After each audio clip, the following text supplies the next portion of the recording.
Jerusalem. For 40 years after the doom of Jerusalem had been pronounced by Christ himself, the Lord delayed his judgments upon the city and the nation.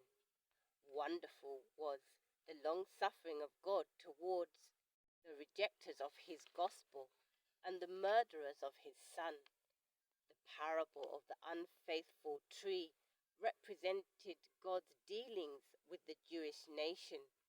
The command had gone forth, "Cut it down, why cumbereth it the ground?" But the divine mercy had spared it yet a little longer. There were still many among the Jews who were ignorant of the character and the work of Christ, and the children had not enjoyed the opportunities or received the light which their parents had spurned. Through the preaching of the apostles and their associates, God would cause light to shine upon them. They would be permitted to see how prophecy had been fulfilled, not only in the birth and life of Christ, but in his death and resurrection. The children were not condemned for the sins of the parents, but when, with the knowledge of all the light given to their parents, the children rejected the additional light granted to themselves, they became partakers of the parents' sins and filled up the measure of their iniquity. The long-suffering of God toward Jerusalem only confirmed the Jews in their stubborn impenitence, in their hatred and cruelty toward the disciples of Jesus. They rejected the last offer of mercy. Then God withdrew his protection from them and removed his restraining power from Satan and his angels, and the nation was left to the control of the leader she had chosen. Her children had spurned the grace of Christ, which would have enabled them to subdue their evil impulses, and now these became the conquerors.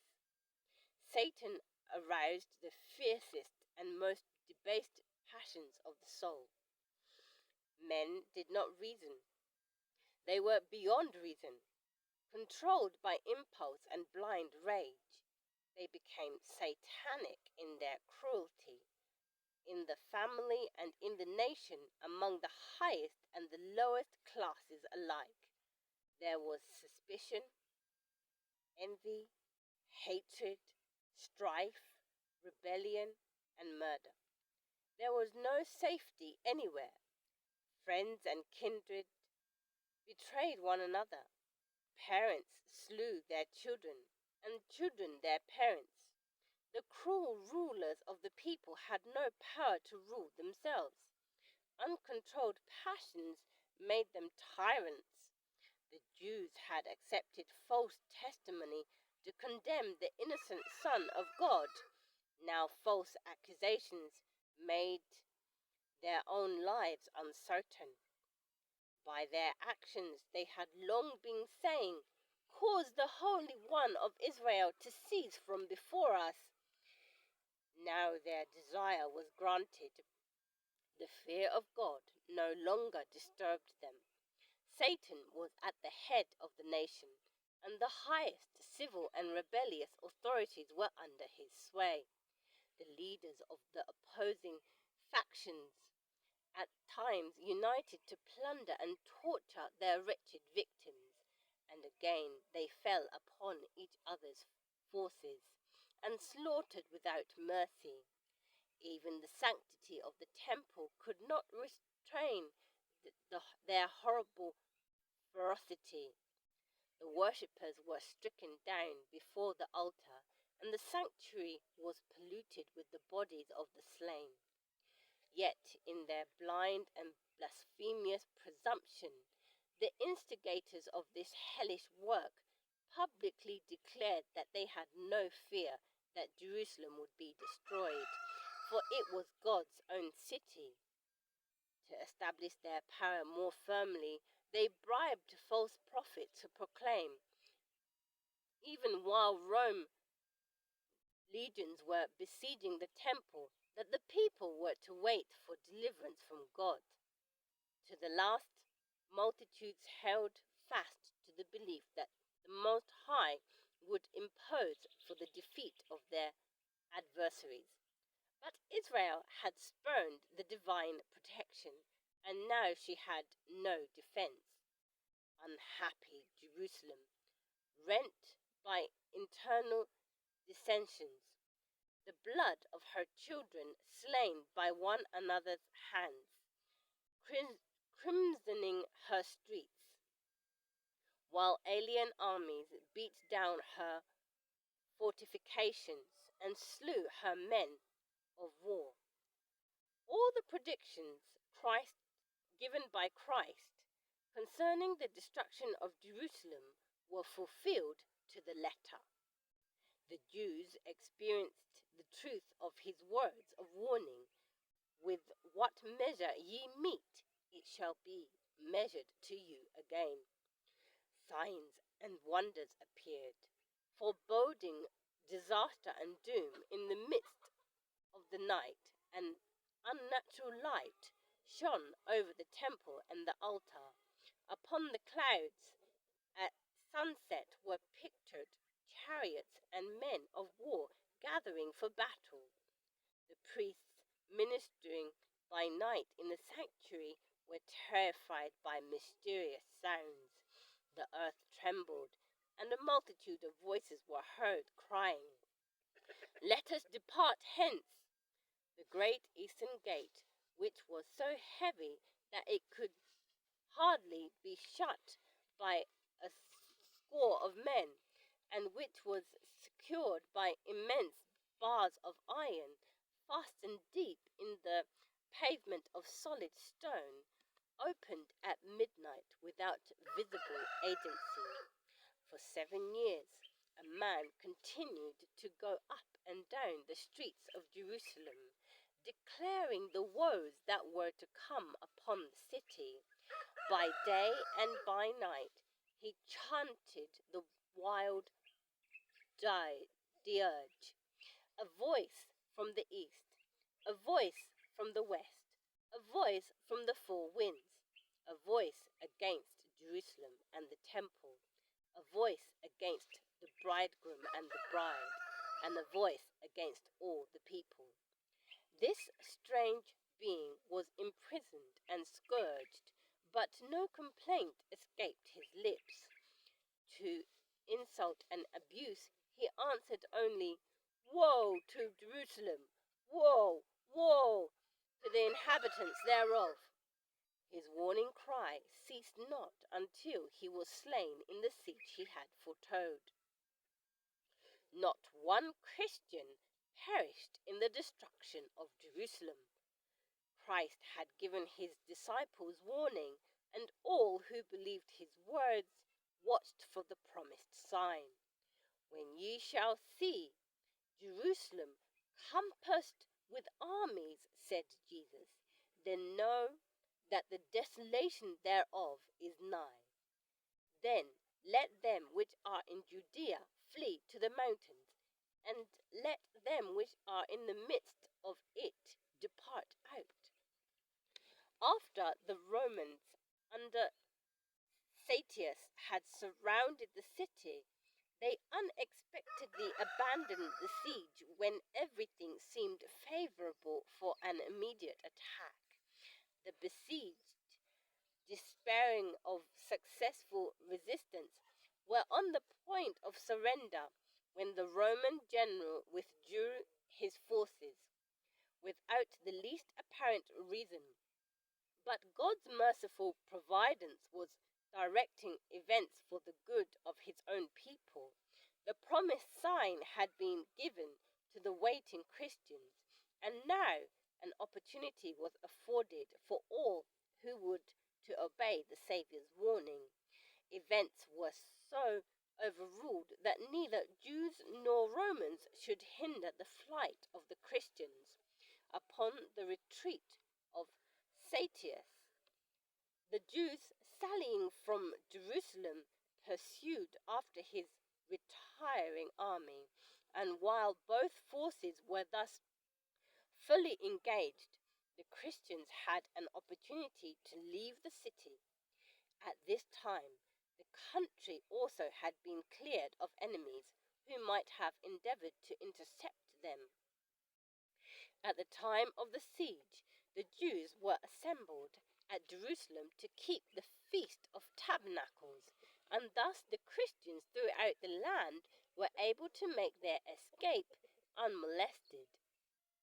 Without delay, they fled to a place of safety, the city of Pella, in the land of Perea, beyond Jordan. The Jewish forces, pursuing after Theseus and his army, fell upon their rear with such fierceness as to threaten them with total destruction. It was with great difficulty that the Romans succeeded in making their retreat. The Jews escaped almost without loss, and with their spoils returned in triumph to Jerusalem. Yet this apparent success brought them only evil. It inspired them with that spirit of stubborn resistance to the Romans, which speedily brought an unutterable woe upon the doomed city. Terrible were the calamities that fell upon Jerusalem when the siege was resumed by Titus. The city was invested at the time of the Passover, when millions of Jews were assembled within its walls. Their stores of provision, which if carefully preserved would have supplied the inhabitants for years, had previously been destroyed through the jealousy and revenge of the contending factions, and now all the horrors of starvation were experienced. A measure of wheat was sold for a talent. So fierce were the pangs of hunger that men would gnaw the leather of their belts and sandals and the coverings of their shields. Great numbers of the people would steal out at night to gather wild plants growing outside the city walls. Though many were seized and put to death with cruel torture, and often those who returned in safety were robbed of what they had gleaned at so great peril.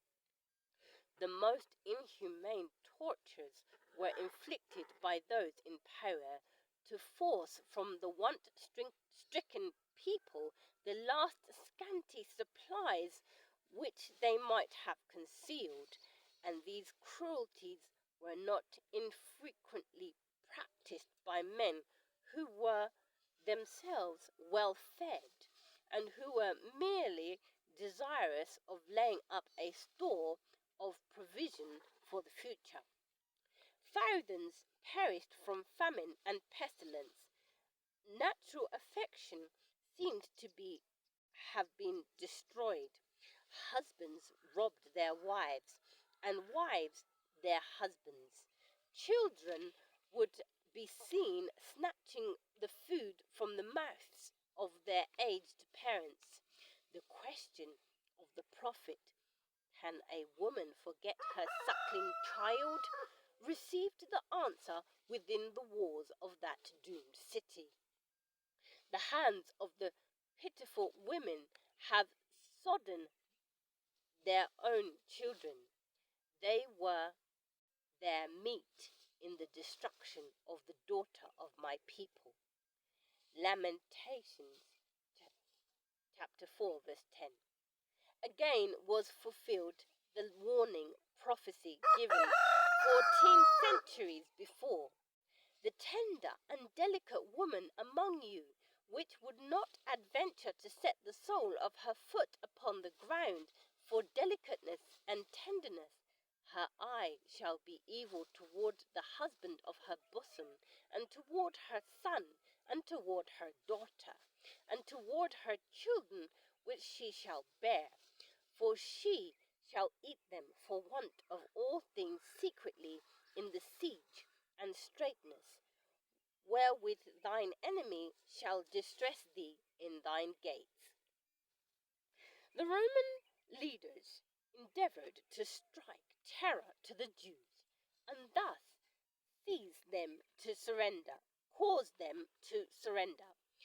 Those prisoners who resisted, when taken, were scourged, tortured, and crucified before the wall of the city.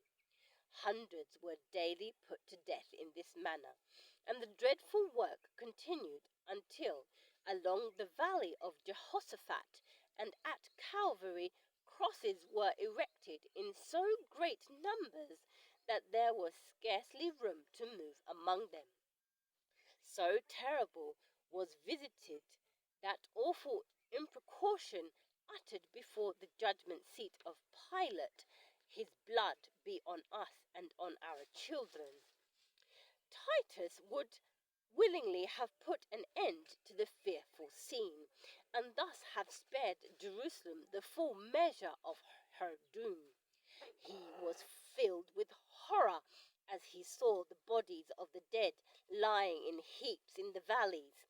Like one entranced, he looked from the crest of Olivet upon the magnificent temple, and gave command that not one stone of it be touched. Before attempting to gain possession of this stronghold, he made an earnest appeal to the Jewish leaders not to force him to defile the sacred place with blood, if they would come forth and fight in any other place. No Roman should violate the sanctity of the temple. Josephus himself, in a most eloquent appeal, entreated them to surrender, to save themselves, their city, and their place of worship. But his words were answered with bitter curses. Darts were hurled at him, their last human mediator, as he stood pleading with them. The Jews had rejected the entreaties of the Son of God, and now exploitation and entreaty only made them more determined to resist to the last. In vain were the efforts of Titus to save the temple. One greater than he had declared that not one stone was to be left upon another. The blind obstinacy of the Jewish leaders and the detestable crimes perpetrated within the besieged city excited the horror and indignation of the Romans, and Titus at last decided to take the temple by storm. He determined, however, that if possible it should be saved from destruction. But his commands were disregarded. After he had retired to his tent at night, the Jews, sallying from the temple, attacked the soldiers without. In the struggle, a firebrand was flung by a soldier through an opening in the port, and immediately the cedar-lined chambers about the holy house were in a blaze. Titus rushed to the place, followed by his generals and legionaries, and commanded the soldiers to quench the flames. His words were unheeded. In their fury, the soldiers hurled blazing brands into the chambers adjoining the temple, and then with their swords they slaughtered in great numbers those who had found shelter there. Blood flowed down the temple steps like water. Thousands upon thousands of Jews perished. Above the sound of battle, voices were heard shouting, "Ichabod! The glory is departed." Titus found it impossible to check the rage of the soldiery. He entered with his officers and surveyed the interior of the sacred edifice. The splendor filled them with wonder, and as the flames had not yet penetrated to the holy place, he made a last effort to save it, and springing forth again, exhorted the soldiers to stay the progress of the conflagration. The centurion Liberalis endeavored to enforce obedience with his staff of office, but even respect for the emperor gave way to the fierce animosity against the Jews, to the fierce excitement of battle, and to the unstable hope of plunder.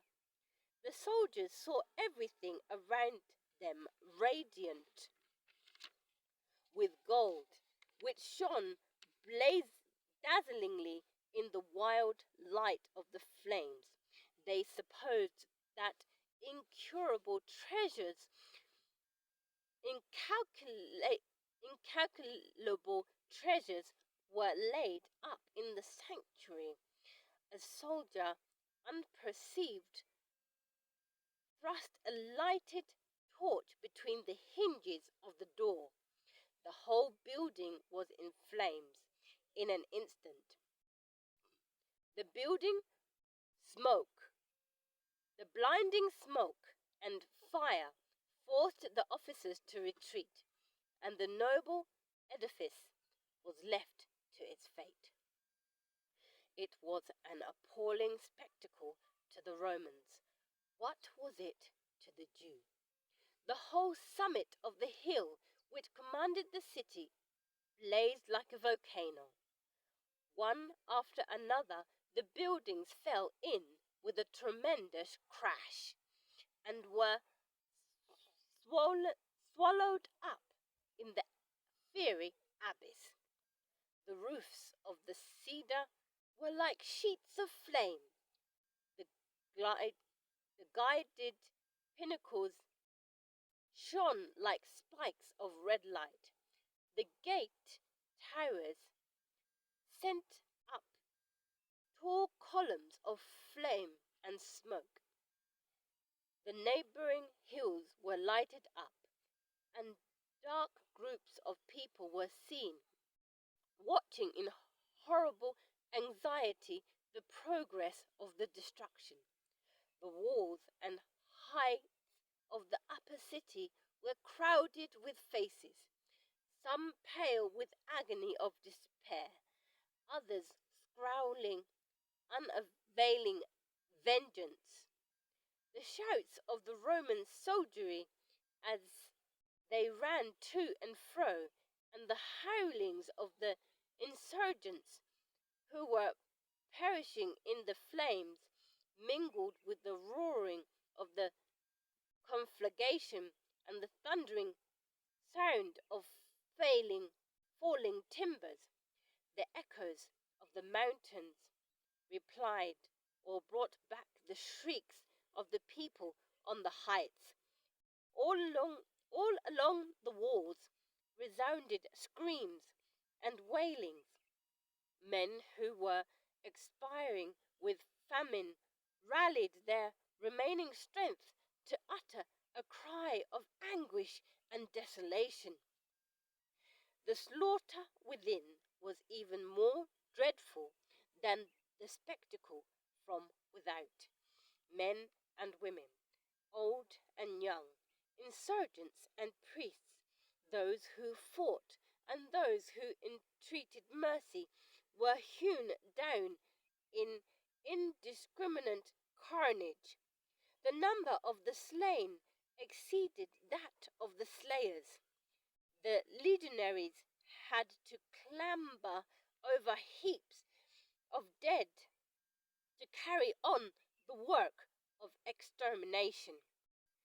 After the destruction of the temple, the whole city soon fell into the hands of the Romans. The leaders of the Jews forsook their impregnable towers and Titus found them solitary. He gazed upon them with amazement and declared that God had given them into his hands, for no enemies, however powerful, could have prevailed against those stupendous battlements.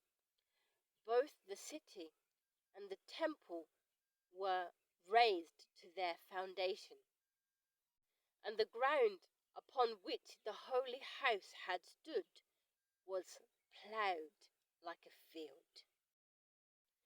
In the siege and the slaughter that followed, more than 1,000,000 of the people perished.